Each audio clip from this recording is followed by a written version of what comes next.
Muy bien, pues estamos ya transmitiendo en Facebook y les damos la bienvenida a las actividades del último día del 10º Congreso Internacional, El Cuerpo en el Siglo XXI, aproximaciones heterodoxas desde América Latina. Y tenemos nuestra última mesa de hoy, que es Corporeidades en las Artes. Después vamos a tener la presentación del libro Una pedagogía para la danza contemporánea desde la propia corporalidad. Y para cerrar las actividades de este congreso y de este día, tenemos la presentación de la revista. Entonces, vamos a empezar con la mesa 17, nuestra última mesa, y le vamos a dar la palabra primero a Elizabeth Avendaño Sayagua. Después contaremos con la participación de Cristina Iriarte Sauyer y de Nadia Caro Molina. De nuestra primera ponente, Elizabeth Avendaño Sayagua, presenta una ponencia que se titula El cuerpo en el baile de tabla, artes tradicionales desde Tierra Caliente. Pues todo tuyo, Saya. Muchas gracias. Muy buenas tardes a todos. Gracias por el espacio. Voy a compartir pantalla. ¿Se ve? Sí, señora, sí se ve. Excelente. Ok, gracias. Y, ok. Bueno, la materia prima del teatro no es el actor, el espacio, el texto, sino la atención, la mirada, el escuchar, el pensamiento del espectador. El teatro es el arte del espectador. Eugenio Barba. Con esta cita comienzo la siguiente ponencia que, más allá de encontrar respuestas al quehacer del cuerpo en el baile de tabla, intento hacer diferentes reflexiones respecto al tema. En primera instancia, describiré de forma muy breve qué es el baile de tabla tradicional en la Tierra Caliente, seguido de algunas reflexiones de este arte en las urbes, así como en los escenarios. El baile de tabla es una expresión artístico-cultural que se ejecuta en la región de Tierra Caliente, la cual territorialmente es conformada por 5 estados de la República Mexicana: Jalisco, Colima, Michoacán, Estado de México y Guerrero. En el estado de Michoacán, más de la mitad del estado es territorio terracalenteño, pues contamos con 5 subregiones que son la cuenca baja del río Balsas, la cuenca del río Tepalcatepec, o también conocida como el Plan de Apatzingán, las laderas, los balcones y la antigua parroquia de Sinagua, o también conocida como Sierra Costa. En la Tierra Caliente michoacana, el baile de tabla se realiza en las comunidades para fiestas sociales, cumpleaños, bodas, 15 años, etc., así como para fiestas cívicas y fiestas patronales. Esta se acompaña con música de arrastre, llamada así por ser una música afrodescendiente de modo percusivo, pero que a la vez se toca por un conjunto de cuerdas. Para ejecutar esta música, la instrumentación varía según la región a la que corresponde, al igual que el tiempo de su ejecución musical, pues hay regiones en donde un son, género musical de la Tierra Caliente, se baila más lento o más rápido. En todas las subregiones se golpetea en la tabla, es decir, se baila sobre ella. Para poder hacer una, se corta un árbol de parota conforme a los tiempos de la luna, y dependiendo la usanza, se hace la tabla o se talla la artesa. Por ejemplo, en la cuenca baja del río Balsas, en los balcones y en algunos lugares de la antigua parroquia de Sinagua, aún se cava un hoyo en la tierra en el cual se introducen 2 cántaros de barro con agua. Encima de ellos se pone la tabla de aproximadamente 70 centímetros de ancho por 1.70 de largo. Después percuten la tabla para probar el sonido. Dependiendo del sonido, deciden quitarle o ponerle agua a los cántaros. Mientras más agua, el sonido es más agudo, y mientras menos agua, el sonido es más grave. A esto se le conoce como afinar la tabla, término que retomaremos más adelante. Ahora bien, todas estas acciones juntas de hacer el hoyo y afinar la tabla se le conocen como sembrar la tabla, ya que se busca poner la tabla a la sombra de un árbol frondoso que pueda arropar la fiesta, o en su defecto, hacer una enramada, aunque esta tiene otra connotación en la fiesta. La orden axial del fandango que menciona Jorge Amós es que el árbol es un axis mundi, eje vertical que vincula los distintos niveles con sus ramas y hojas, su tronco y raíces que están en el cielo, la tierra y el subsuelo. Eran espacios para lo divino, lo humano y los ancestros. Dicha tabla se percute por una pareja de bailadores quienes van haciendo golpeteos distintos en la tabla para poder enriquecer el sonido. En algunos lugares de la Sierra Costa utilizan una artesa, la cual es un tronco aproximadamente de 6 metros de largo tallado por dentro, en la que se pueden subir una o varias parejas juntas a bailar, o bien de manera individual.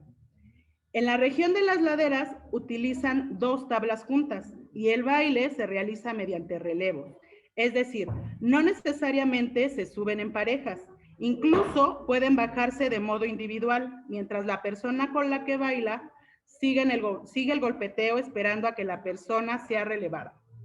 En esta región son pocas las rancherías que siguen conservando la tradición de sembrar la tabla. Sin embargo, ahora usan tarimas pequeñas para poder bailar. Y en esta región, el gusto por el sonido se orilla más hacia lo agudo. Por último, en cuanto a la cuenca del río Tepalcatepec o Plan de Apatzingán, tenemos que actualmente se usan tarimas para bailar, aunque ya ha caído muy en desuso el baile de tabla como tal en esa región.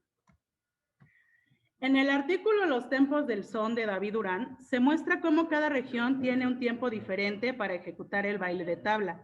Desde el término afinar la tabla, vemos que ésta se convierte en un instrumento musical, posicionando a los bailadores como músicos dentro del conjunto. Es decir, el cuerpo se aborda como un instrumento musical, un ente sonoro capaz de generar percusión dentro de la fiesta. De lejos se puede escuchar el sonido de la tabla resaltando el tiempo como si fueran los palpitares de un corazón. Por lo tanto, los bailadores son los que llevan el hilo conductor del baile de tabla. Si no hay bailadores, no hay fiesta. En diversas ocasiones me ha tocado experimentar el baile de tabla en las diferentes subregiones de Tierra Caliente.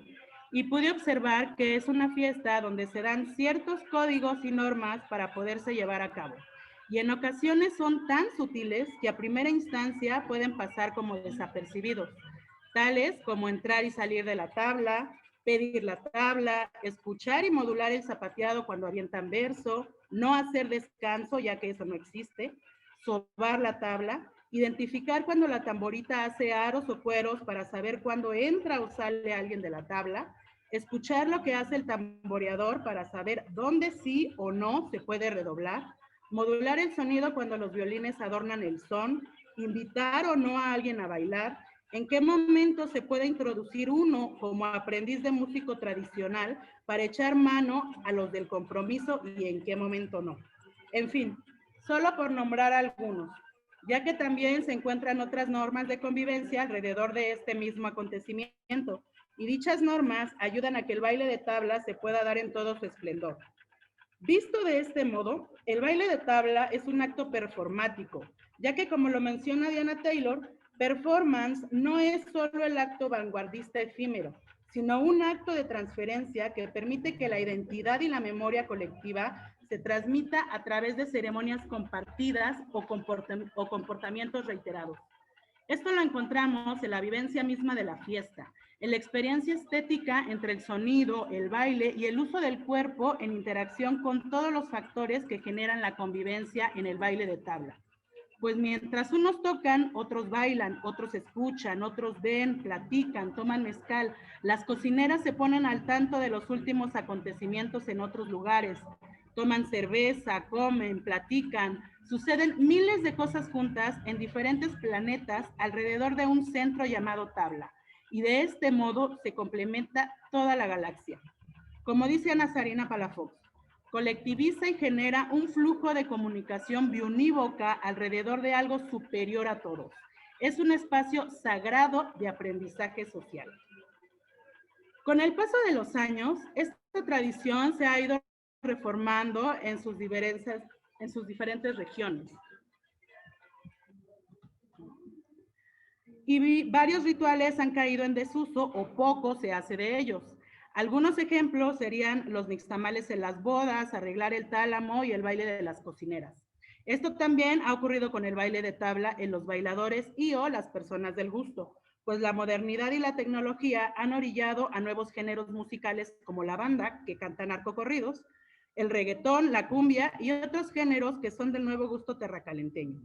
Por ende, pocos son los jóvenes que se interesan por el baile de tabla en sus comunidades, ya que se cree que esta música es para la gente grande o solo es para los bailables. De este modo, se han ido olvidando diferentes recursos de ejecución que enriquecerían el baile de tabla y ayudan a que los bailadores generen destrezas para hacer su propio estilo. Sin embargo, en las últimas décadas, varios jóvenes de las ciudades hemos mostrado cierto interés por las músicas y los bailes tradicionales de México, quienes en el mejor de los casos viajamos a las comunidades para aprender el baile y la música con las personas que lo practican. Otros se hacen de sus acervos sonoros y o replican lo que oyen en los discos, o están aquellos que se acercan a los otros que han viajado más. Se realizan convivios llamados fandangos en donde gustamos de tocar, bailar, echar verso y convivir mediante este arte. Pero aún así no hemos podido replicar el orden del fandango que se realiza en las comunidades y a diferencia del son jarocho, el son terracalenteño tiene menor audiencia y poco se conoce de sus normas conviviales. Recordemos un poco la historia de nuestro país. Después de la Revolución, México comenzó a construirse como modelo de nación. Debido a eso, surgen proyectos institucionales como Banobras, el Banco de México, Pemex y la Secretaría de Educación Pública llamada SEP. Esta última institución llevará educación, entre comillas, a todas las partes del país. Se empieza a manejar el pensamiento de llevar cultura a los que no la tienen. Se homogeniza el español por encima de las lenguas indígenas. Después se incluirá el inglés. Y hablaremos de un nosotros y de los otros en un México profundo, como lo menciona Bonfil Batalla, que a mi parecer en pleno siglo XXI no ha cambiado mucho. Asimismo, en la danza surge un proyecto escénico que propone Amalia Hernández con respecto a las danzas en México, en el cual hace una mezcla de la danza contemporánea, el ballet y las danzas mexicanas, coreografiando y creando vestuarios espectaculares que atraparán la atención del espectador. Esto fue del gusto de la SEP, quien después incluiría esta propuesta artística como modelo a seguir en todas las escuelas de la República Mexicana. Es así como una propuesta escénica que se dio en un tiempo histórico determinado, se sigue reproduciendo con los mismos cuadros y haciendo las mismas líneas hoy en 2020. Ahora bien, ¿de qué manera se relaciona esto con todo lo anterior? A partir de las escenificaciones de Amalia Hernández con respecto a las danzas tradicionales en México, se empezó a crear un imaginario colectivo en donde imperaba y sigue imperando la imagen del charro y la china poblana, de lo que es ser mexicano. Tanto así que en Morelia la gente se viste de guaris el 12 de diciembre y el 15 de septiembre de charro, faldas largas y con trenzas. Todos listos para bailar el jarabe tapatío en las escuelas o en fiestas patrias. De este modo, poca gente sabe que el jarabe no es el jarabe tapatío, sino un género musicodancístico que cuenta con cierta estructura y se puede encontrar en todo el país en muy diversas formas. Aquí podemos ver una representación del cuerpo mismo que busca una imagen ideal de la corporalidad mexicana. Este proceso de folclorización también lo podemos ver reflejado en el baile de tabla, cuando en la fiesta hay mujeres que se suben a zapatear con pantalón, haciendo movimientos con las manos, simulando mover una falda. Cuando los hombres se ponen las manos hacia atrás, simulando el charro de la estampa. O cuando las mujeres faldean haciendo el zapateado de tres que enseñan en la primaria. Estas formas de folclorización han influenciado en nuestros cuerpos mexicanos desde niños. Cuando volteo a ver mis primeros referentes de bailes mexicanos, recuerdo que efectivamente fueron los bailables de la primaria. Ver a mi mamá comprando metros y metros de tela para hacer mi falda con listones coloridos para participar en los festivales. Aunque yo pueda decir que mi maestro de danza de la primaria tenía muy buenas ideas creando puestas escénicas donde participaba toda la escuela y era muy exigente con el tiempo, siempre cargando un tamborcito, siempre nos metía en la dinámica de tener una postura al bailar. Pónganse bien derechitas con la cabeza hacia arriba y sonrían. Hombres derechitos con las manos hacia atrás. Tal cosa era muy extraña porque no sentía que fuera una propuesta, que fuera una postura natural, y sentía que mi cuerpo no daba el ancho. Con el tiempo me fui dando cuenta que aquellos referentes que yo tenía del baile mexicano eran muy distintos cuando yo viajaba a distintos pueblos de la República Mexicana, así como las vestimentas de cada región. Pues yo esperaba encontrar en Oaxaca mujeres vestidas de tehuana por doquier y en Guanajuato a alguien vestido típicamente. Con el paso de los años, entendí que los textiles no son representativos de un estado, sino de una comunidad en particular, y que la vestimenta forma parte de su cosmovisión y su modo de entenderse con el mundo. Por lo tanto, no son un vestuario. Cuando viajaba a otros lugares, veía cuerpos normales, cotidianos, que se mostraban en la fiesta de un modo original, con su vestimenta acostumbrada. Es decir, no entraban en una representación de ellos mismos para poder convivir con otras personas. En este tipo de acontecimiento podemos encontrar la verdadera teatralidad, retomando el concepto de teatralidad de Jorge Dubati, como aquello que organiza la mirada del otro, dejarse organizar la propia mirada por la acción del otro, establecer un diálogo en ese juego de miradas, aquello que está presente en la esfera completa de las prácticas humanas en la sociedad. En algunas comunidades de Tierra Caliente aún podemos ver cuerpos que salen de ese esquema, sobre todo cuerpos de señoras y señores grandes que no se muestran como tal, cuerpos vivos y no representados, los cuales no buscan reflejar una imagen distinta a lo que son, cuerpos que saben escuchar cuando bailan en la tabla o miran el acontecimiento, cuerpos conectados con la naturaleza que saben dialogar con ella. Pero, ¿cómo llegar a ese punto? ¿Cómo mostrar un cuerpo sin la representación del ideal? Desde hace ya algunos años me integré a colaborar con Música y Baile Tradicional AC, asociación que busca promover, difundir e investigar sobre las artes tradicionales terracalenteñas. Uno de los proyectos es hacer talleres y campamentos para la enseñanza de la música, el verso y el baile tradicional, en donde hemos retomado la metodología de algunos bailadores tradicionales, creando mnemotecnias para el baile de tabla, de tal modo que puedan desglosar el sonido e integrarlo a su corporalidad. A pesar de que hemos tenido audiencia, se sigue preservando la base sonora sin una evolución del sonido, al igual que en la música. Se olvida el cuerpo como un ente sonoro y de este modo se sigue reproduciendo una y otra vez por diferentes lugares y peligra a que las bases rítmicas se estandaricen, olvidando que la tabla es un instrumento musical y que el cuerpo tiene miles de posibilidades sonoras que falta por explorar.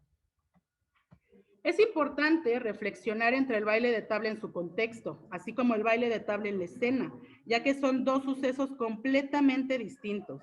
En su contexto hay fiesta, convivio, interacción, vivencia, hay teatralidad pura. Existe una experiencia sensorial y una experiencia estética de todo el proceso de dicho acontecimiento. Es progresivo y pasa por muchos niveles de sensibilidad durante varias horas, guardándose la memoria corporal y emotiva. A diferencia de ver un conjunto de arpa tocar en un templete con una pareja bailando las bases del son con una tarima de cualquier madera, que generalmente son poco sonoras. Pero bueno, sería el mejor de los casos, ya que luego bailan en el mismo templete. En este caso, no vemos fiesta, no hay interacción, no hay convivio. De este modo, no se puede dar una experiencia sensorial. El espectador queda como eso, como un espectador, como alguien que quizás por primera vez en su vida ve un conjunto de arpas sin entender qué es lo que está viendo, ya que no está contextualizado. Aquí retomaré nuevamente las palabras de Dubati. Las y los espectadores son mucho más que espectadores, no se limitan a observar, son generadores de acontecimiento, inciden en el acontecimiento, son el acontecimiento. Amalia Hernández volteó hacia las danzas mexicanas e integró diferentes técnicas dancísticas que le permitieron hacer sus propias creaciones, pero fueron eso, sus propias creaciones dancísticas que les permitieron,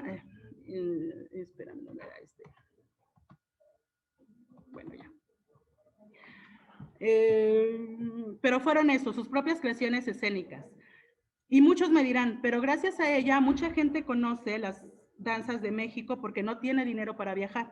Yo les contestaría, en verdad una propuesta escénica de hace casi 70 años describe todo el acontecimiento performático de las danzas mexicanas coreografiadas y con vestuario. La verdad es que lo dudo mucho. Lo que sí es verdad es que ella se atrevió a crear a partir de la teatralidad mexicana. Lo cuestionable aquí sería la forma en que ese hecho escénico reorganizó la mirada, pues como lo dice Dubati, reorganizar la mirada es una forma de poder sobre el otro. Y me parece que para que esto suceda hay que conocer bien al otro, hay que conocer bien de lo que le vas a hablar al otro, o al menos lo mejor que se pueda.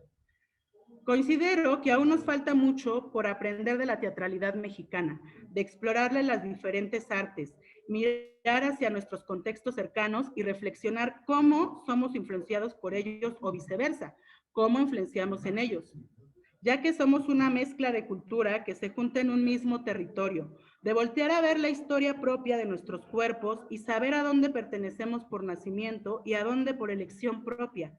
Y hablando del baile de tabla en específico, asumir si queremos jugar en la escena, pero también asumir la responsabilidad que eso conlleva. Si la necesidad de repetir cánones de folclorización que en nada se parecen con las tradiciones actuales, como poner en escenario la imagen de la Adelita y el campesino de manta con zarape. Esta pandemia me ha hecho reflexionar sobre mi quehacer escénico y hacia dónde quiero reorganizar la mirada. Reflexionar sobre mi proceso de aprendizaje en el baile de tabla, porque a final de cuentas es un proceso que está conformado de diversas vivencias y gracias a ellas he entendido un poquito más sobre lo que es y significa el baile de tabla en diferentes comunidades y que es muy distinto a cómo se representa en la urbe, al igual que se debe replantear cómo se representa en el escenario. Me parece que es muy necesario replantearnos cómo poder reorganizar la mirada en beneficio de la teatralidad mexicana y el arte en general.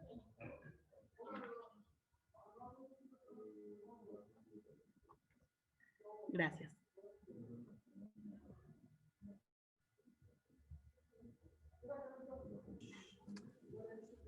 Muy bien, pues muchas gracias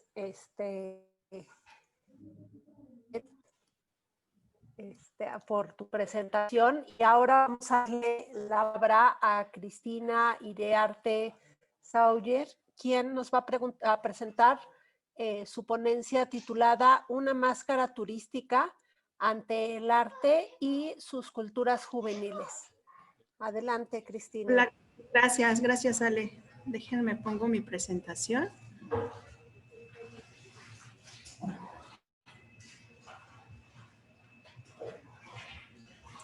Sí se ve, ¿verdad? Sí, perfecto. Ok.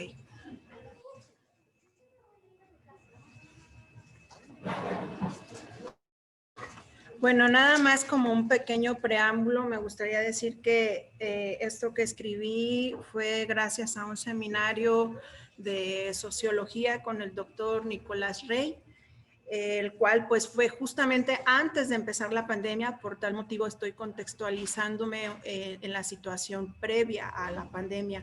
Ahorita sabemos que son otras las características que vivimos, sin embargo creo que es interesante platicar y abordar el tema que escribí para ese momento.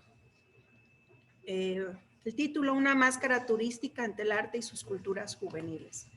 En la presente ponencia plantearé diferentes dificultades y aciertos que han sufrido la juventud moreliana, la cual emprende una apropiación de sus espacios con diferentes corrientes artísticas adoptadas. Cabe destacar que el caso a exponer es un aglutinamiento de reflexiones de situaciones que involucran a los programas del H Ayuntamiento, en el caso estricto en Morelia, y el desalojo del centro histórico, así como la apropiación de uso de las plazas céntricas por la sociedad capitalina y el turismo, que además permite ver las nuevas búsquedas de los jóvenes a la actualidad. Como es de interés general, el sector social más vulnerable y de importancia a través de la historia ha sido el juvenil, su carácter, energía y cuestionamientos lo ponen como un eje de transformación social. Ellos en la modificación de paradigmas permiten una evolución. El concepto de adolescencia fue inventado a principios de la era industrial, democratizada en 1900, a gestarse diferentes reformas en las escuelas, el mercado laboral, la familia, el servicio militar, las asociaciones juveniles y el mundo del ocio. Esto derivó en una conciencia de propiciar características culturales distintas a las de los adultos. El siglo XX, con sus movimientos históricos, permiten ver el escenario público, las diferentes cambios transformados por reformas, revolución, guerra, paz, rock, amor, drogas, la globalización y antiglobalización. El consumo de los jóvenes está en dos esferas, una enmarcada y condicionada por lo que su familia le ofrece en relación a su situación económica y la otra de corte personal que está relacionada con los marcos de productos que porta, así como las que exhibe, como ropa y accesorios que en su mayoría están destinados al ocio. Este consumo es de dinero intercambiado por bienes y servicios que determinan el uso del tiempo que engloba todas las prácticas de un joven. Estos grupos juveniles se nombrarían como tribus urbanas, término inventado en los 80s para definir y describir la espectacularidad de modos de vida de los jóvenes. Así la mutación y los híbridos son lo que abundan en las culturas juveniles de la actualidad, que ancla a las diferentes generaciones en buscar, descubrir y sentirse a sí mismos dentro de un grupo que les permite obtener una identidad colegiada. A través de los diferentes conflictos que ha tenido el estado de Michoacán, evocamos la importancia de tener un enfoque internacional para reconocer el estatus local. Sin embargo, desde las mismas ciudades de México y las entidades federativas se puede observar el tejido social con el que contamos y valorar qué fenómenos se gestan con mayor adeptos para la conformación de tribus urbanas y sus modelos de identidad, ya que la división de las ciudades permite estudiar su estratificación social. La especie humana se desarrolla en un mundo con su cuerpo en el mundo, se reafirma a sí mismo y a sus circunstancias. Fraundel en 1979 formula el concepto Ville-Monde, ciudad-mundo, categoría que define a las grandes ciudades que influencian y que son eje de desarrollo. En las capitales de los estados de México se gestan pequeñas muestras representativas de estas ciudades-mundo, desfilando diferentes manifestaciones que permiten hablar de la deconstrucción social. A su vez, Nicolás Rey afirma que nuestra región ya no concentra solo países de origen, países de tránsito y de destino, que en su deambular cargan diferentes equipajes llenos de saberes para compartir, y continúa con el debate que esta ciudad-mundo se debe de reflexionar desde posturas abiertas con esquemas incluyentes, pero particularizando las riquezas del patrimonio tangible e intangible de las sociedades de América Latina, para así valorar su opulencia en biodiversidad y joyas culturalmente gestadas desde la colonia hasta el desarrollo de los estados-nación. En el caso de la ciudad de Morelia, con características diferentes en todos los aspectos, también está el atractivo turístico. Sus 113 municipios, cada cual con su artesanía y cultura de linaje ancestral, permiten ver la expresión que pugna por sobrevivir y las que se han insertado en la capital como una suma intercultural. Expresiones y arte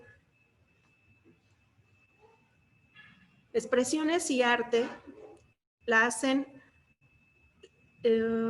vivir, y las que se han insertado en la capital como una suma intercultural. Expresiones y arte la hacen atractiva y analizable. Por esta y muchas razones más, el centro de Morelia en 1991 fue declarada Patrimonio de la Humanidad por parte de la UNESCO. Es así que la ciudad, además de sus admirables recintos coloniales, cuenta con explanadas, bosques y jardines para las actividades de diferentes sectores sociales, las prácticas juveniles, que detonan su creatividad con múltiples agrupaciones que se congregan en las calles. Su integración en estos grupos no es fácil e implica una lucha para ser incluidos y hacerse notar con sus demás compañeros y poder expresar sus visiones e ideologías. Ello refrenda la constante búsqueda de espacios alternativos para la búsqueda, donde los canales de comunicación informales abundan en cada plaza, esquina, autopistas, centros comerciales y mercados, entre otros. Es reconocible como su centro, que está dividido en cuadrantes y colonias, es el núcleo de varias tribus urbanas juveniles que se entretienen y viven por y para dominar y conocer, por mencionar algunas tendencias, el breakdance, los payasos, los raperos, la música tradicional, la trova, el skateboard, el arte circense, entre otros. Donde sus espacios predilectos de ejercitación y proyección son las plazas del centro de Morelia, actualmente muy vistas antes de la pandemia, con un número alto de familias y jóvenes que disfrutan de paseos dominicales o diversas tribus que entre semana se citan en alguna locación fija para practicar y mejorar sus destrezas. El 18 de mayo de 1999 se intensifica el interés de conservar y recuperar el casco histórico del centro con la creación del patronato Pro Rescate representado por funcionarios del Ayuntamiento, gobernador del estado, el alcalde, gobierno federal y estatal. Instrumento que considera 3 ejes: desconcentración de oficinas administrativas de los gobiernos estatal y municipal, reubicación de la central de autobuses y las terminales de autobuses suburbanas rurales y la reubicación del comercio informal instalado en el centro histórico, tareas concluidas en el 2001. En este mismo año, el 5 de junio, Día Mundial del Medio Ambiente, el centro histórico de Morelia fue visto desnudo ante el comercio que se había instaurado por más de 25 años, dejando ver la hermosa ciudad que, a pesar de esta lucha, los restauranteros y la zona hotelera más importante del centro se apoderarían del uso del suelo, ampliando sus negocios hasta la calle, andadores y portales, con enseres para vender comida, botanas, alcohol, apropiándose de un espacio público ganado para la ciudadanía en el mes mencionado. Pocos años después y a la fecha, los portales serían el nuevo corredor restaurantero de la ciudad. Es imperante decir que en la reubicación del ambulantaje en Morelia, los espacios comerciales asignados fueron de poca visión mercantil, sin atracción ni orientación prudente para el comercio.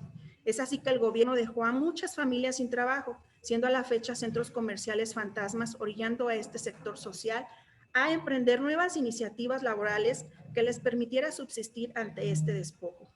Al realizarse el desalojo de plazas y portales, se tenían previstos 2 edificios para la reubicación de algunos comerciantes en el mercado de San Juan, que fueron 400 locales, y el de Capuchinas, con locales de 4 metros cuadrados, insuficiente, los cuales pagarían su costo a 10 años.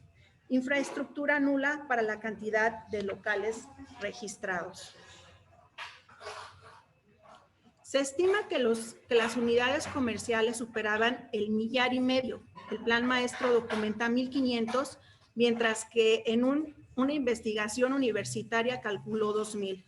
Este comercio callejero estaba conformado por artesanías michoacanas que se cuentan entre las más ricas y variadas de México. La estructura de venta tiene hondas raíces históricas con precedencia prehispánica. A raíz de la reubicación del comercio de la zona centro, el patronato instruyó desde el 2000, un año antes de cumplir el plazo de la encomienda del plan Pro Rescate, a diferentes sectores de la población para sensibilizar con capacitación y libros específicos ante la meta de Conoce tu ciudad, e instaurando diferentes programas y eslogans como Vive el Centro Histórico, en el cual se realizaron jornadas dominicales con deportes y arte en plazas y recintos cerrados del casco antiguo. En realidad la ciudad luce espléndida sin el ambulantaje, pero a costa de la farsa que se suscitó en el 2001, ya que la fecha seguramente existen sus secuelas.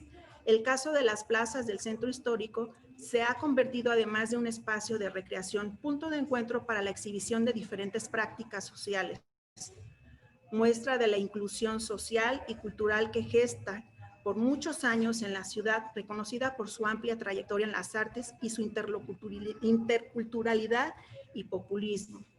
Dichas explanadas propician un ambiente de consideración e interacción social, fotografía de una urbanidad que implica formar parte de la rutina que establece su sociedad con usos y costumbres cotidianas, con asperezas en su interacción, pero flexibles y empáticas ante las mismas rutinas de sus conciudadanos. El urbanismo es la toma y cambio de uso de suelo, y este es vitalizado según sus prácticas sociales desde lo cotidiano.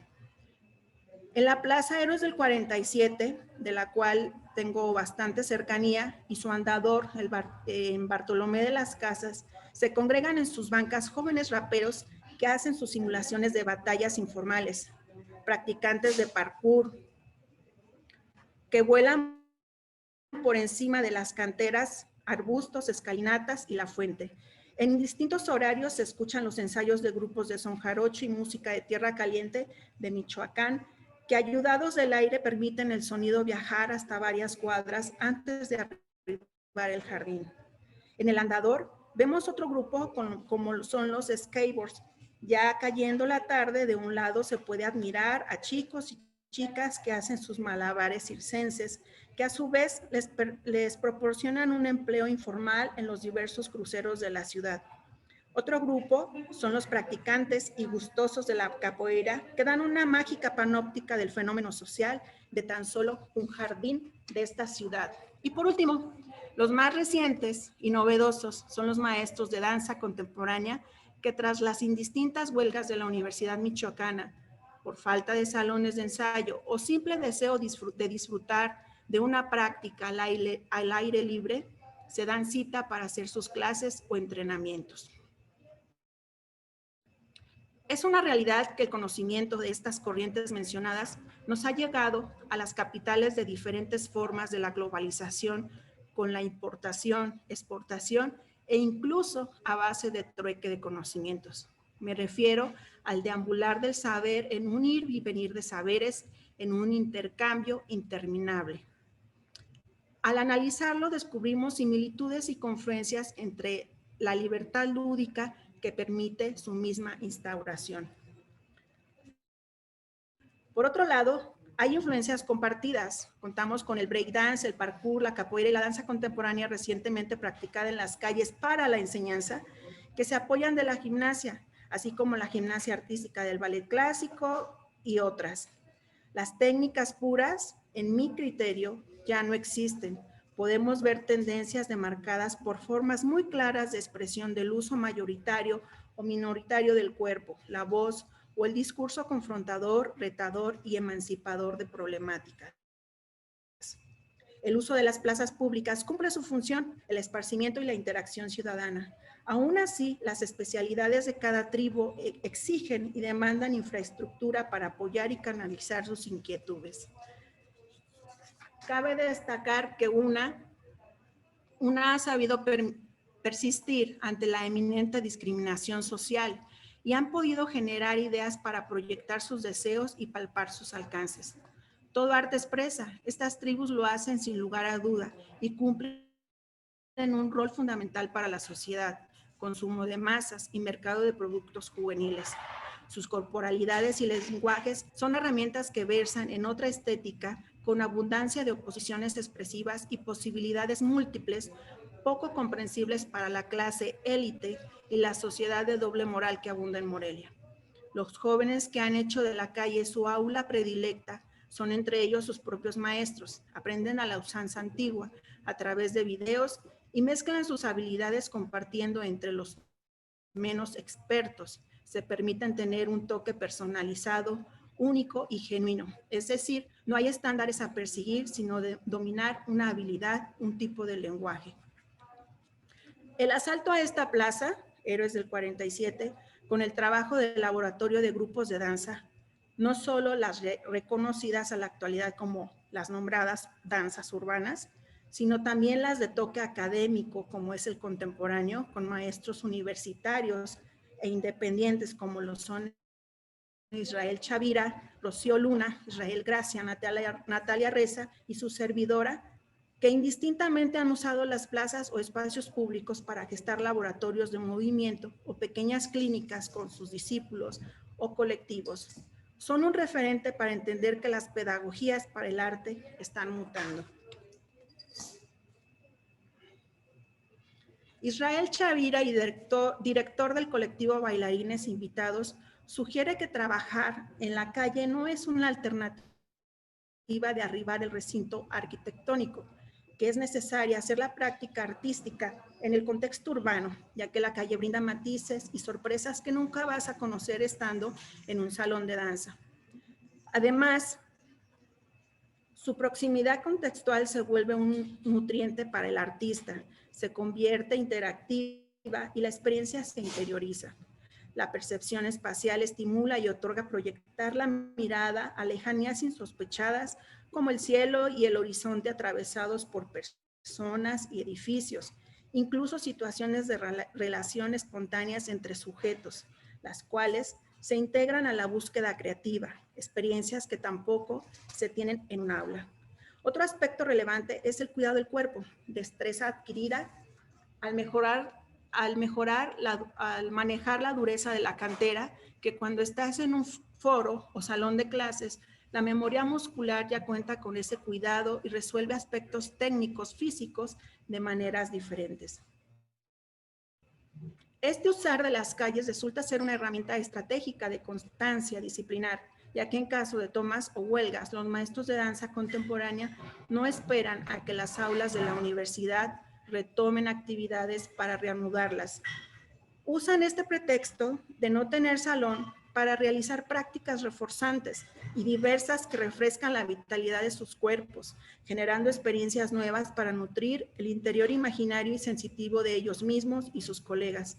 Es decir, la calle, al no ser un espacio de todos y de nadie, permite neutralizar los intereses y a quien le sirven las condiciones espaciales lo usa para lograr sus fines. Los procesos se nutren de todo lo que percibe a través de sus sentidos y da cuerpo a la improvisación y exploración de movimientos para obras o laboratorios, ya sean para crear o para la misma docencia.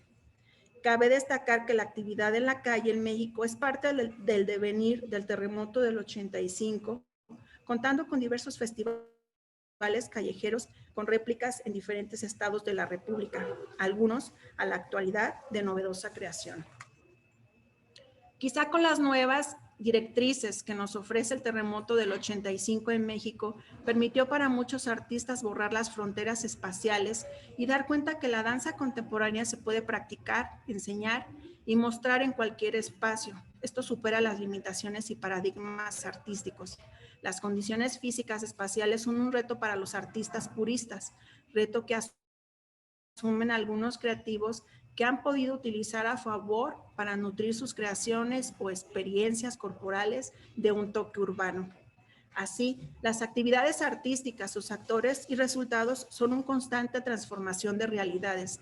Sus morfologías permiten replantear sus estructuras y nuevos desafíos, ya que de la realidad surge el espectáculo y este sostiene su radiografía como el tejido que cimienta su sociedad en tránsito. El espectáculo que nos oferta la sociedad es la sociedad en sí misma, como un instrumento que unifica. En él se concentran todas las miradas como consumo de signos. No es un conjunto de imágenes, sino una construcción social de personas mediatizadas por las mismas. Las problemáticas socioeconómicas del país manifiestan la falta de mejoras en el sector salud, educación y arte. También está desprovisto de espacios para practicar prácticas artísticas y deportivas públicas. Así, contamos con una ciudad que su atracción es su belleza arquitectónica, en el caso concreto de Morelia, su artesanía y desarrollo artístico, Es cierto que el turismo y las actividades artísticas con sus diferentes festivales en la capital le han dado un lugar turístico a la ciudad de las canteras rosas, que después del desalojo del comercio ambulantaje y fijo que se dio en las plazas del centro, permitió diferentes fenómenos importantes, como es la apropiación de los recintos por jóvenes con sus manifestaciones, así como la afluencia de muchas familias para tener espacios de recreo y esparcimiento. Los artistas fueron muy beneficiados con esta iniciativa, ya que los diferentes programas impulsados desde el gobierno y promovidos por Lázaro Cárdenas en su sexenio como gobernador de Morelia, con año de arranque el 2002, permitieron tener una época de mucho trabajo pagado para todas las disciplinas.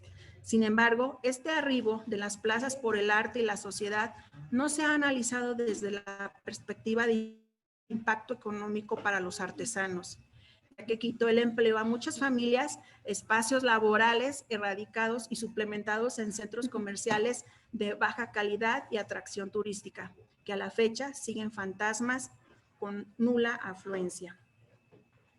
Cristina, te quedan 2 minutos. Ya voy a cerrar.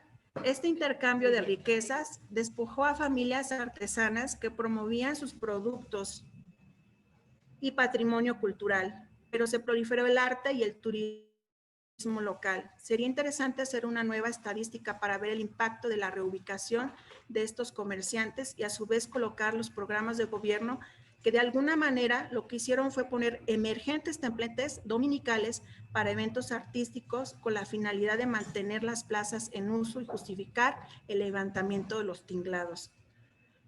Aún así, con esta doble cara, la situación gestada a partir del programa gubernamental Pro Rescate del Centro Histórico, planeado y efectuado durante el gobierno de Miguel Manuel Tinoco Rubí, bajo el partido político del PRI, se observa que la creatividad se apropia de las condiciones en las que se gestan determinadas manifestaciones políticas y económicas.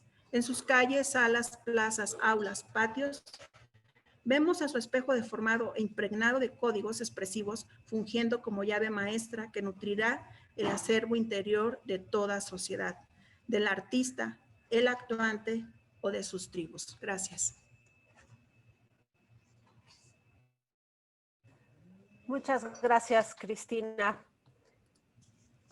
por tu presentación muy interesante. Deja ahí muchas preguntas en la mente. Vamos a dar la palabra ahora a Nadia Caro Molina, quien nos va a presentar la ponencia titulada Intrusión de cuerpo utópico en espacios públicos. Hola, pues todo este antecedente con Elizabeth y Cristina, nos dan todo el contexto para lo que viene. Dicen que por algo pasan las cosas. Voy a iniciar. Nadia, ¿tú me indicas cuándo empiezo a compartir la pantalla? Sí, si quieres la puedes poner ahí en pausa y yo te digo en qué momento corre. Ok. Te vas a dar cuenta, gracias. Todos los cuerpos contenemos una cantidad de técnicas, diversas experiencias en un mismo ámbito, modos propios de ser, patrones, códigos, lenguajes, estructuras en las cuales nos movemos a lo largo de la vida de nuestro cuerpo. Tenemos memorias, un modo de caminar y hasta una manera de decir un chiste. Lo cierto es que nuestro cuerpo tiene una cantidad de información que repetimos, procesamos, adaptamos y esto forma parte de nuestra identidad, el modo en el que nos comunicamos y transformamos nuestro entorno. Recuerdo un día me subí a un microbús. El conductor frenó abruptamente y se me cayeron varias cosas que traía entre las manos. Recuperándolas en el aire, el conductor comenta, parece una malabarista. Micrófono. Claro, mi cuerpo preparado actuó eficientemente, pues yo ya bailaba. Me refiero a que sin ser malabarista, mis sentidos más ágiles al común de la mayoría de personas que no entrenan sus cuerpos como parte de su profesión, o como en otras culturas. Además, en México, específicamente, tenemos hábitos muy sedentarios y una alimentación muy deficiente, consecuencia de los porcentajes tan elevados de diabetes en mexicanos. Digamos, pues, que me he beneficiado de infinitas maneras de haber decidido la utopía de bailar. Entonces, todos estamos influenciados y en gran medida determinados a esas estructuras que dominan nuestro comportamiento. Partiendo de la concepción de Vygotsky, donde cada uno de nosotras construimos la realidad a nuestro modo, claro, dependiendo y condicionado en alta medida por el contexto y cultura en la que nacimos. Así como también es natural que nuestro lenguaje exprese nuestra visión del mundo. La educación va mediando nuestro comportamiento desde la familia, primera institución, va adiestrando nuestra conducta desde que nacemos. En los sexos, por ejemplo, al ponernos rosa y azul. Luego en la infancia, reduciéndose en muchos de los casos a esto sí y esto no. Regularmente es no. No agarres, no grites, no llores, y no, y no, y no. Y cuando terminamos aceptando la regla, es entonces cuando normalizamos las conductas de esta sociedad disciplinaria. En su libro Vigilar y Castigar, Foucault utiliza el concepto de sociedad disciplinaria a un poder que se ejerce sobre el cuerpo y el espacio. Después de la familia viene la escuela, donde una clase se imparte en una aula, la disposición de los espacios de los encierros, del que está al frente. ¿Sí me escucho? Sí.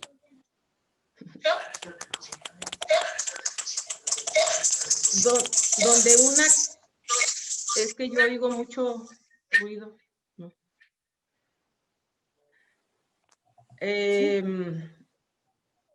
La normalización de la vida educativa, los espacios reducidos a un establecimiento jerárquico. Hay una disposición de formato institucional. Se normaliza un tipo de conocimiento que está siempre, que se implanta, siendo funcional a un estado de cosas que se quiere instaurar. Nos educan para recibir órdenes, para regular el autocontrol y volvernos seres dóciles. En la cosmovisión tiene implicaciones prácticas institucionales. Es un mundo que se configura de ese modo para que funcione de tal o cual forma. La relación que tiene el espacio y el poder, Foucault establece que la arquitectura es tanto que saber se convierte en parte del dispositivo de las técnicas gubernamentales. Basta con revisar los modos como la arquitectura construye espacios para deducir de ellos las relaciones de poder. Los espacios reducidos a un establecimiento jerárquico. Los mecanismos disciplinarios del poder y los mecanismos reguladores del poder, los primeros sobre el cuerpo y los segundos sobre la población, están articulados unos sobre otros. La disciplina y los cuerpos dóciles según Foucault. Podrían encontrarse fácilmente signos de esta gran atención dedicada entonces al cuerpo que se manipula, al cuerpo que da forma, que se educa, que obedece, que responde, que se vuelve hábil o cuyas fuerzas se multiplican. Es dócil un cuerpo que puede ser sometido, que puede ser utilizado, que puede ser transformado y perfeccionado. Implica una coerción interrumpida, constante, que vela sobre los procesos de la actividad más que sobre su resultado y se ejerce según una codificación que recluta con la mayor aproximación el tiempo, el espacio y los movimientos. A estos métodos que permiten el control minucioso de las operaciones del cuerpo, que garantizan la sujeción constante de sus fuerzas y les imponen una relación de docilidad-utilidad. Es lo que se puede llamar las disciplinas. Al mantenernos la mayor fuerza y energía en generar productividad, disminuye la energía vital, que es la que la creatividad se vea disminuida, al igual que la voluntad de acción. Nuestro amor disminuye porque no hay tiempo ni espacio para hacer, además de ser reemplazables.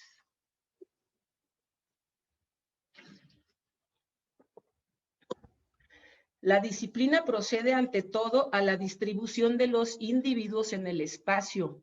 Para ello emplea varias técnicas.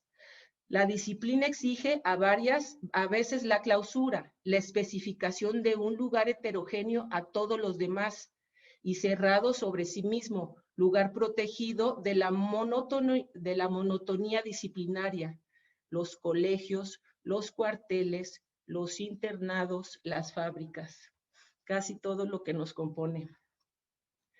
Pero el principio de clausura, principio de localización elemental o la división en zonas, a cada individuo su lugar y en cada emplazamiento un individuo. Evitar las distribuciones por grupos, descomponer las implantaciones colectivas, analizar las pluralidades confusas, masivas, huidizas. El espacio disciplinario tiende a dividirse en tantas parcelas como cuerpos o elementos que repartir hay. Es preciso anular los efectos de las distribuciones indecisas, la desaparición incontrolada de los individuos, su circulación difusa, su coagulación inutilizable y peligrosa. Táctica de antideserción y antivagabundeo, de antiglomeración. Se trata de establecer las presencias y las ausencias, de saber dónde y cómo encontrar a los individuos, instaurar las comunicaciones útiles, interrumpir las que no lo son, poder en cada instante vigilar la conducta de cada cual, apreciarla, sancionarla, medir las cualidades o los méritos. Procedimiento, pues, para conocer, para dominar y para utilizar la disciplina organizada a un espacio analítico. Y esto es lo que vivimos ahora más que nunca. Se trata a la vez de distribuir a los individuos en un espacio en el que es posible aislarlos y localizarlos, pero también de articular esta distribución sobre un aparato de producción que tiene sus exigencias propias. Hay que ligar la distribución de los cuerpos, la disposición espacial del aparato de producción y las diferentes formas de actividad en la distribución de los puestos. La disciplina, el arte del rango y las técnicas para la transformación de las combinaciones. Individualiza los cuerpos por una localización que no los implanta, pero los destruye y los hace circular en un sistema de relaciones. En este control de los cuerpos y del espacio se ha convertido en una despiadada destrucción del medio natural. La xenofobia, la desigualdad y la sobreexplotación en las relaciones mercantiles hacia los países que dominan el tercer mundo y la pérdida de la biodiversidad, la cosificación de los animales, la cosificación de la mujer, del hombre, la cosificación de los cuerpos. Y ese es el fundamento para iniciar nuestra asignatura, que se llama práctica creativa. El pensar en el uso de los espacios y la normalización de nuestra vida en ellas, hasta la forma de hacer danza se ha normalizado.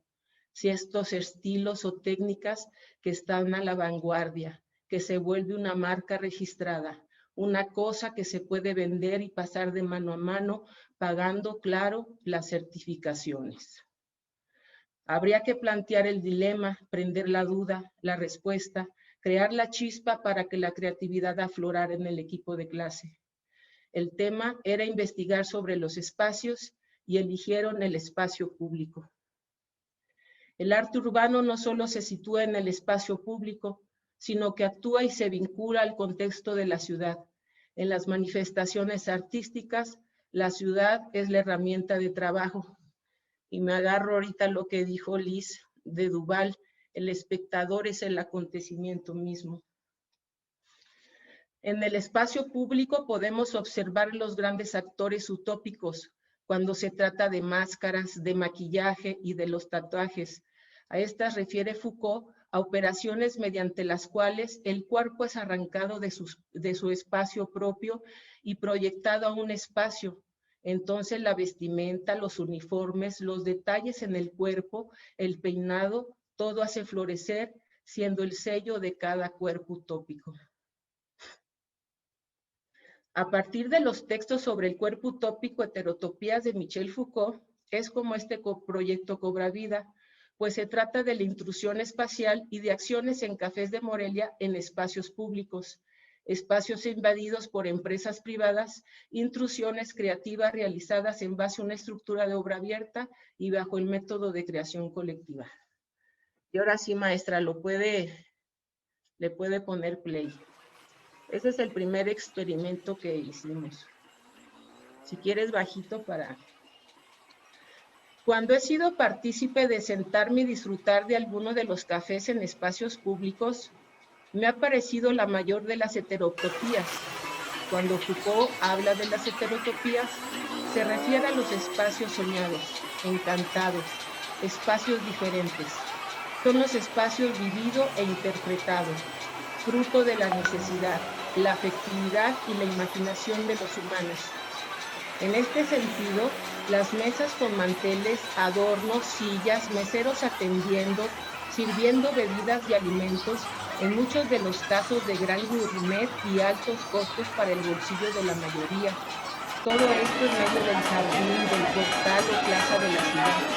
Mientras compartes en tu mesa las viandas, por otro lado el espacio de los que transitan en medio de las mesas, que se dirigen a sus vecinos, y los vendedores ambulantes e indigentes que se detienen en las mesas para conseguir el sustento con las personas que consumen estos espacios.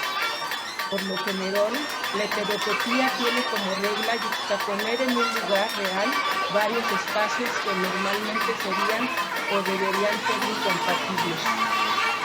Es ahí donde se sostiene la intrusión, o como lo llamaría Karen Lachar, experimento social. Sabemos que es normal, permitido y reglamentado tomar, comer y hasta beber alcohol en los portales del centro de Morelia. Realizaremos el primer experimento partiendo del dicho popular: a donde fueres, haz lo que vieres. Así que ellas, muy decididas las participantes, quienes habían decidido ir como son ellas. Llegó el café, se llegó al café montado de manera discreta con la actitud normal y cotidiana. Una mesa con sillas, arrotel, arroyo floral, claro de té, bebidas, galletas, mezclándose entre las mesas de los restaurantes y de sus clientes, disfrutando de la belleza de la arquitectura y recordando y paseando y pensando en las utopías del cuerpo en estos momentos cotidianos. ¿No se puede seguir, maestra? ¿Se quedó ahí pasmado? El experimento era pasar desapercibidas a la totalidad, mimetizarse el espacio y hacer lo que todos hacen.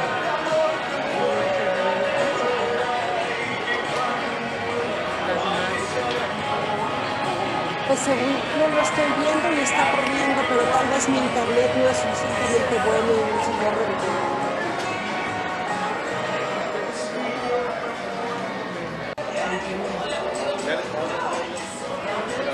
El experimento era pasar desapercibidas por la totalidad, mimetizarse al espacio y hacer lo que todos hacen. La mesera de Sambo se puso nerviosa y trajo al encargado a verlos. No supieron qué hacer y se retiraron. La del Oxxo también salió, pero no supo tampoco qué hacer y se retiró. La mayoría de los transeúntes no se daba cuenta de lo que sucedía, y quien se enteraba entre la confusión del acto en la normalidad. Bueno, sí había una chica buscando algo extraordinario. Ella estaba en un curso en un auditorio de gran audiencia sobre el desarrollo humano, y le habían mandado a la calle en un ejercicio a dar abrazos, y ella observó la situación, pues estaba abierta con sus sentidos despiertos para percibir quién le daría el abrazo. Una acción que en la cotidiana cambia el rumbo de las cosas y el espacio. El segundo experimento era llevar el café a un espacio público e implantarlo. A ver, no sé si adelantas, están El segundo experimento era llevar el café a un espacio público e implantarlo. aceptarlo. Ahora se vistieron y serían otras personas ajenas a su personalidad, de gran glamour para estar encima de todos. Dueñas del espacio, frente a ellas un hotel muy lujoso y reservado. Ellas, amas y dueñas. Por cierto, para ellas fue más fácil la acción en personajes que curioso. Aquí sí llamaban la atención, las personas se ofuscaban, pero al ser un contacto pareciera tan normal que pasaban de liso. Los niños con mucha curiosidad con las mujeres del café. Ese es el primer experimento. Ellas llegaron con su mesita y se postraron ahí, al igual que todos los demás. Ahí llegó esta persona, jaló una silla y conversó con ellas y obviamente pues hizo la tarea de abrazar, ¿no? Ahí se ve el video como... Y entonces el experimento era que iban a pasar desapercibidas, por la normalización del uso del espacio, ¿no? Y yo les decía que cuando habían bailado en un espacio público decían que sí les habían, el policía o demás las habían quitado. Entonces es como cuando normalizamos, ¿no?, la acción sobre el uso del espacio.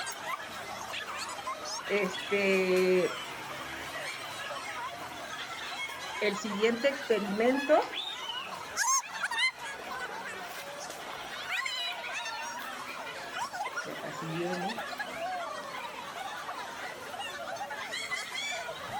si le puedes adelantar tantito, maestra, a ver si no se traba.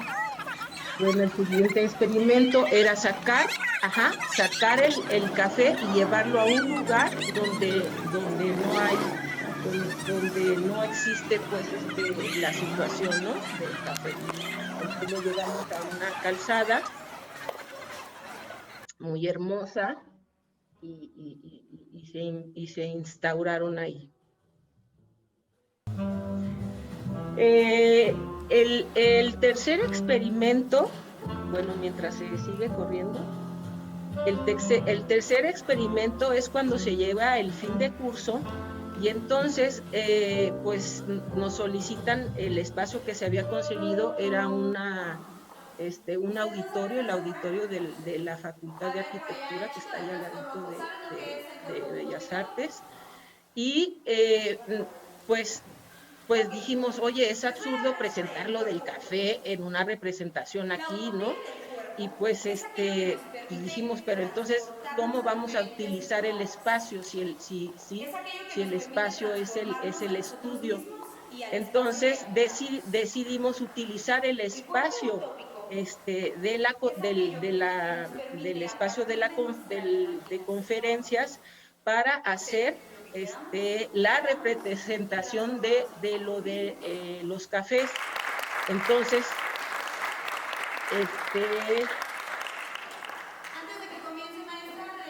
cuando fuimos, el tercer experimento se volvió de la presentación de los trabajos de la escuela, híjoles, íbamos a mostrar, ser inútil y sin sentido escenificar lo del café. Entonces pensamos utilizar el espacio, que era un auditorio, para bailar los ejercicios.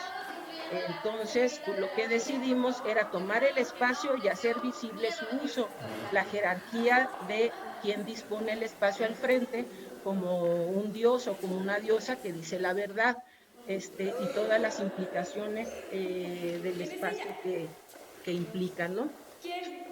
Híjole, no se puede, ¿verdad, maestra, adelantar hasta por ahí? Segundo apenas. Quisiera que se viera el tercer experimento.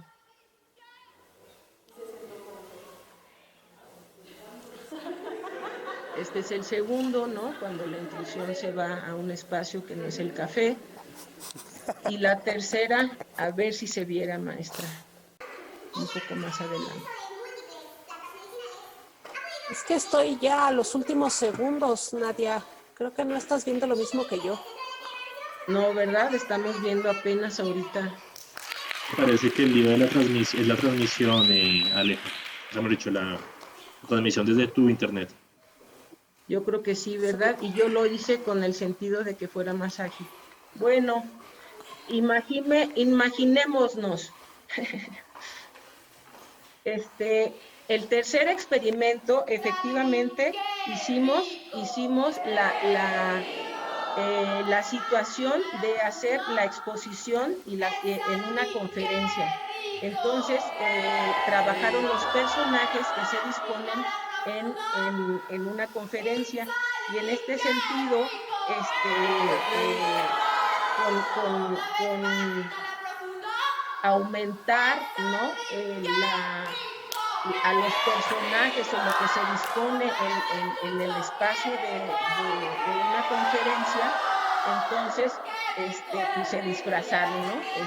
Se disfrazaron de tal forma, y hubo el personaje también de este ser como chamana, como una persona que nos puede guiar en el espacio y puede hacer que nuestra imaginación llevarla hasta lugares infinitos, y de un aplauso o de un chasquirrido abrimos los ojos y regresamos al espacio, ¿no?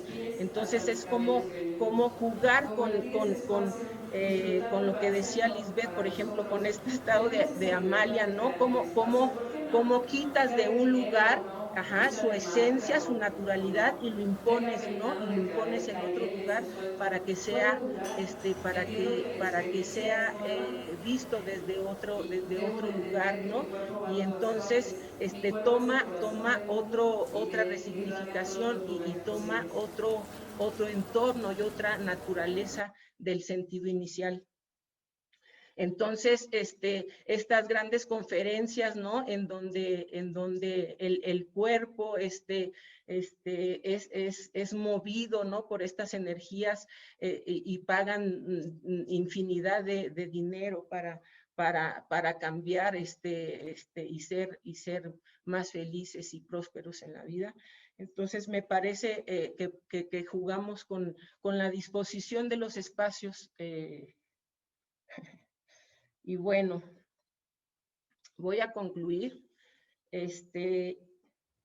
pues con la reflexión de que ir al nivel de conocimiento y a la conciencia de nuestro entorno, a fin de alcanzar un carácter auténticamente reflexivo y descubrir su propia realidad, provocando nuevos desafíos hacia la autoconstrucción del mundo en que tengamos participación real y directa sobre las acciones que emprendemos. La costumbre hace la norma.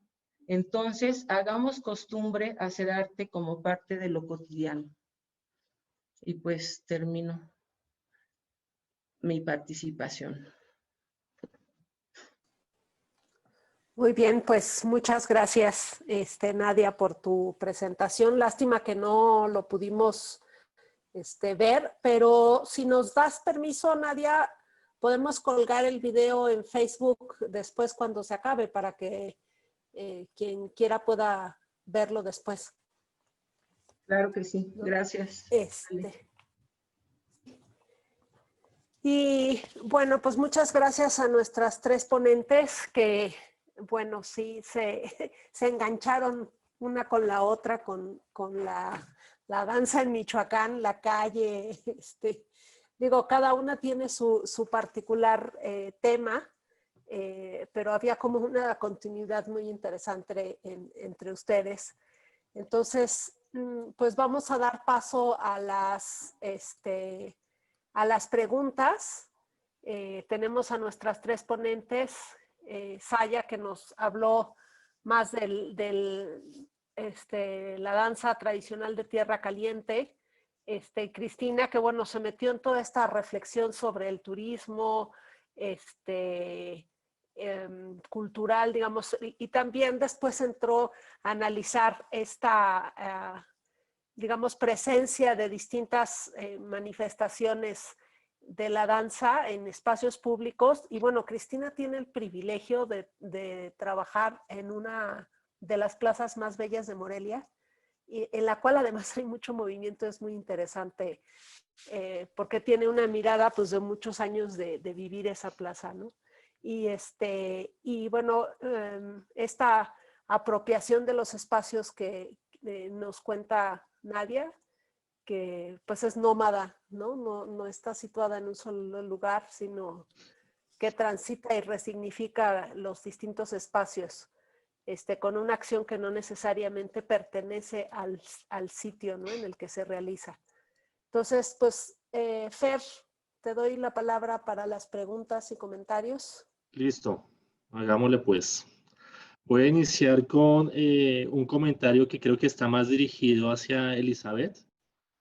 Es un comentario que hace Jorge Yumikinga desde Ecuador.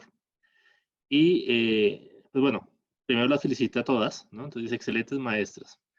Pero ya luego se refiere directamente a la danza folclórica. Entonces dice, excelente maestras. En caso de la danza folclórica, esto permite repensar la mirada al otro y su ausencia en la representación teatral. Estos elementos culturales actúan como dispositivos que al ser repetidos tienen más de invención que de tradición. En Ecuador, la construcción de las imágenes folclóricas homogeneizan la diversidad o demuestran el interés comercial del capitalista, no solo de la cultura, sino de los cuerpos que lo reproducen como forma de arte. Pero a diferencia de otros países, en Ecuador el Estado no logró consolidar el folclore como proyecto político y dejó que ese término folclore entre en tensión desde la sociedad. Otro punto que destaco es el turismo que en mi país en la década de los 60 institucionalizó políticas de control social, ordenamiento urbano e impulsó lo folclórico como un producto exótico a nivel nacional e internacional. Creo que es un poco lo que pasó no solo en México o en Ecuador, sino a nivel latinoamericano en términos generales, ¿no? Con todas estas ideas también alrededor de la idea del progreso y, bueno, y del tercer mundo, etcétera, etcétera, y el exotismo latinoamericano. No sé, Elizabeth, si quieres complementar algo con relación a eso. Sí, claro que sí. Pues es que cuando tú sacas un suceso de su contexto y lo vuelves a otro espacio, en ese momento deja de ser lo que es, ¿no? Se convierte en otra cosa. Entonces, partiendo de que no es el mismo suceso, bueno, entonces, ¿de qué manera puedes dialogar con ese acontecimiento desde el arte, ¿no? Desde otra perspectiva, ajá, sin la necesidad de poder transgiversar su significado, ¿no? Me parece.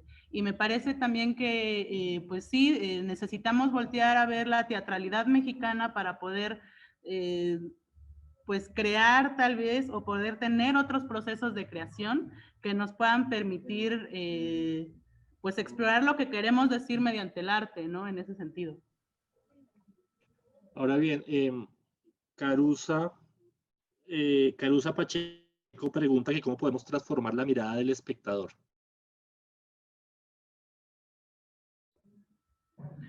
¿Cómo poder transformar la mirada del espectador? Yo creo que, bueno, ahí me parece que ya es una cuestión, pues un tanto personal, porque bueno, ¿qué es lo que quieres que el espectador vea, no?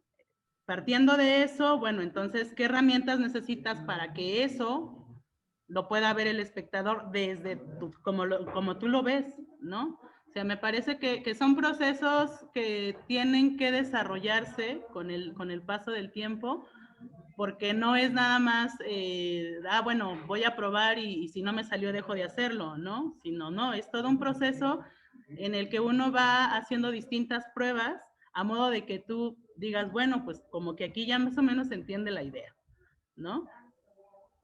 Ok, listo. Muchas gracias. Cristina, por aquí te hacen la misma pregunta a ti. Carusa Pacheco te pregunta cómo transformar la mirada de un espectador.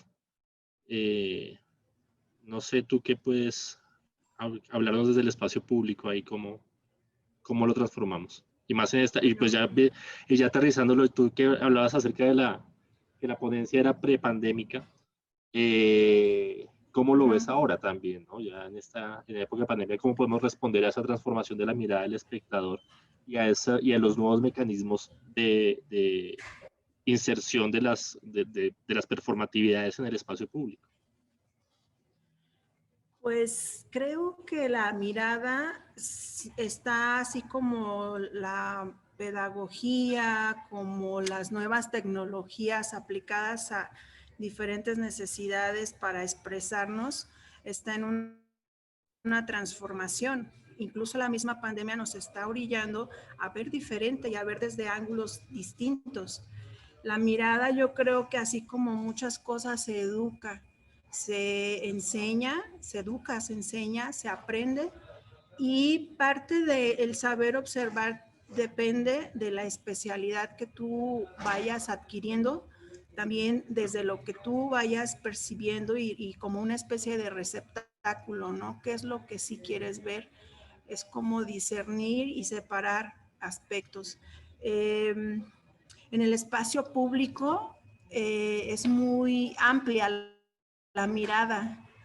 Observo, por ejemplo, lo que decía Ale, ya voy para 7 años conviviendo con todo el movimiento de la Plaza de Héroes del 47 y su andador, y a mí me parece una plaza muy pequeña, pero con una gran panóptica de un fenómeno social muy amplio. Hay muchas manifestaciones que se dan aquí, pero que también el hecho de que yo vea tanto implica que tengo un abanico, no por ser especialista, sino por ser humano que transita en ella, que tenga un abanico muchísimo más amplio de los fenómenos socioculturales que tenemos en nuestra ciudad, ¿no? Entonces, la sensibilidad está abierta. Yo creo que todos los ciudadanos, artistas o no, pueden ver el fenómeno que se está dando. Y el especialista, claro, va a ver particularidades y aspectos muy, muy, muy concretos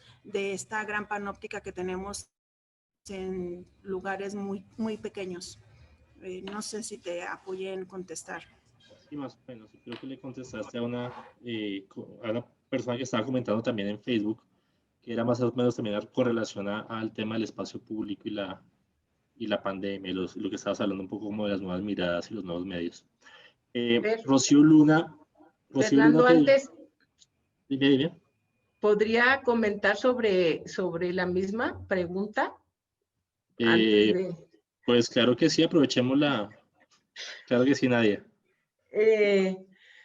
Creo que hay dos miradas. La mirada del espectador del teatro, del acto escénico como tal, cuando ¿no? vas y te presentas al teatro, entonces ahí a lo mejor sí hay toda una educación sobre la cuestión, una premeditación, hasta, ¿no? Pero el ojo, la visión del que ve en el arte público, creo que ahí está la diferencia, que ahí es donde estalla, donde penetra, donde impacta en su quehacer cotidiano, en su vida, en su acción. Ajá. Entonces se encuentra con la situación y le provoca un estado, un pensamiento distinto, y es que puede tener una transformación de la situación. Por ejemplo, Augusto Boal, en el Teatro del Oprimido, la acción misma es la que el actor, perdón, el espectador es el que resuelve la situación a partir de su propia vivencia, por ejemplo, el teatro invisible. Entonces, hay una infinidad también de técnicas que se van encontrando a partir de la búsqueda del trabajo en el desarrollo del espacio público o del arte público en específico, por la pregunta. Listo, Nadia, muchas gracias. Voy a pasar entonces pues a la pregunta que hacía Rocío Luna, específicamente para Cristina. Dice, ¿somos los creadores de danza de Morelia una tribu o varias tribus? Lo pienso porque compartimos algunos saberes, sentires y experiencias particulares. ¿Qué piensas? Y si así fuera, ¿cómo nos afecta la desaparición de lugares de convivencia como la bodega, o el concurso de coreografía, o la muestra estatal, el festival internacional? Sí, el asunto aquí de que si somos una tribu como creadores en Morelia, no, yo creo que hay un género, hay un gremio, pero cada agrupación tiene sus saberes, sus sentires, sus experiencias muy particulares que tienen que ver con unas ideologías muy concretas, prácticas muy concretas, formas de crear muy específicas. Y eso por agrupación quizá podría decir que es una tribu. En el sentido de la desaparición de algunas instancias que nos favorecían bastante, sí nos afecta definitivamente, pero también la sociedad del gremio dancístico en concreto, para no meternos en otras disciplinas, ha podido aprovechar estas deficiencias gubernamentales para poder crecer y generar otras instancias que quizá nos dan otras riquezas y otras plataformas de crecimiento, como son los foros independientes, que antes de la bodega y de estos festivales no existían. Entonces, el espacio independiente ahorita está en una proliferación que creo que a Morelia le ha permitido también desencadenar otros beneficios y otros apoyos que nos enriquecen como gremio. Sin embargo, hay que también aprender a acercarnos a estos espacios porque obedecen a políticas independientes, privadas, muy específicas en sus políticas internas de trabajo. Creo que es un momento de nuevamente recapitular y afianzarnos y como aliarnos a estos espacios para que sigan creciendo y de esta manera poder proyectar el estado de Morelia, la ciudad de Morelia, como una gran plataforma, como lo ha sido durante muchos años, una gran plataforma del arte independiente. Gracias, Cristina. Francisco Ábalos hace una pregunta que no sé quién la pueda contestar. No sé si Elizabeth, Cristina o Nadia. Me dice la maestra Aurora Oliva que entre sus alumnas de la UACH de la licenciatura en danza está presente la ecología de las ideas maya. ¿Sucede lo mismo con alumnos de danza de Morelia en relación con cosmovisiones purépechas? ¿Purépechas? No sé cómo se pronuncia. Híjole, es que yo soy de teatro. Más bien, los que estudiaron danza. Bueno, no sé, alguien que se esté concentrado en el tema de la danza, que pueda También de contestarle a teatro. Francisco.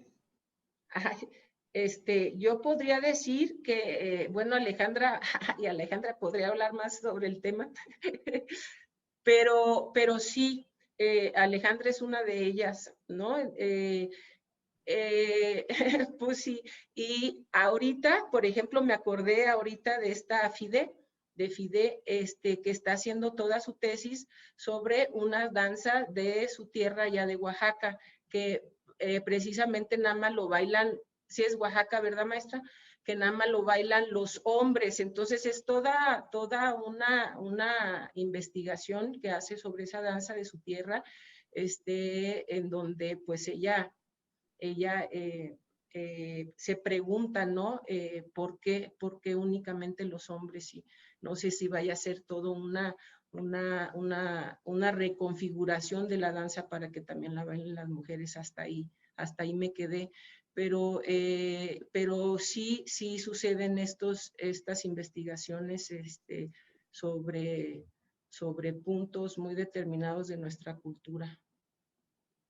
Pero no hay una asignatura en sí. Ajá. Pero se trabaja en las optativas de interdisciplina, por ejemplo. Ok, Nadia, pues ya que estás interviniendo, hay una pregunta que de pronto sí tiene mucho más que ver contigo. La hace Fedra, la del Río Ortega. Dice, buenas tardes, porque la pregunta es para las tres. ¿De qué manera la alteridad influye en la construcción a partir de la observación como creador?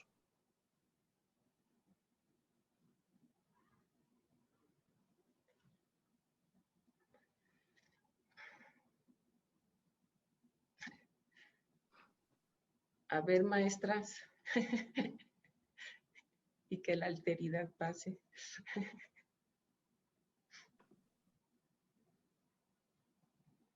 Yo le había mandado la pelota a Nadia, pero pues bueno, sí.